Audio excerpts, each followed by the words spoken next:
থাইল্যান্ডের রাজা মাহা ভাজিরালঙ্কর্নের মা এবং দেশটির সাবেক রানী সিরিকিত মারা গেছেন। ৯৩ বছর বয়সে তিনি শেষ নিঃশ্বাস ত্যাগ করেন।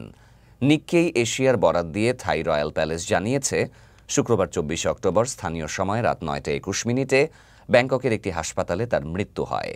রানী সিরিকিত ছিলেন থাইল্যান্ডের ইতিহাসে সবচেয়ে দীর্ঘ সময় রাজত্ব করা রাজা ভূমিবল আদুল্যাদেজের সহধর্মিণী। রাজা ভূমিবল ২০১৬ সালে মারা যান এবং এই দম্পতি ৬০ বছরের বেশি সময় একসাথে ছিলেন।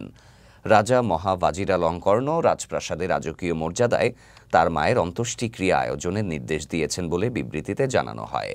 রানীর মরদেহ ব্যাংককের গ্র্যান্ড প্যালেসের দূষিত থ্রোন হলে শায়িত হবে এবং রাজপরিবারের সদস্যরা ১ বছরের জন্য শোক পালন করবেন। শনিবার থাই সরকারের মুখপাত্র সিরপিং আংকা সালুকিয়াত জানান, সাবেক রানী সিরিকিতের মৃত্যুতে প্রধানমন্ত্রী অনুতিন চার্নভিরাকুল মালয়েশিয়ায় অনুষ্ঠিত হতে যাওয়া আসিয়ান নেতাদের শীর্ষ সম্মেলনে তার রাষ্ট্রীয় সফর বাতিল করেছেন।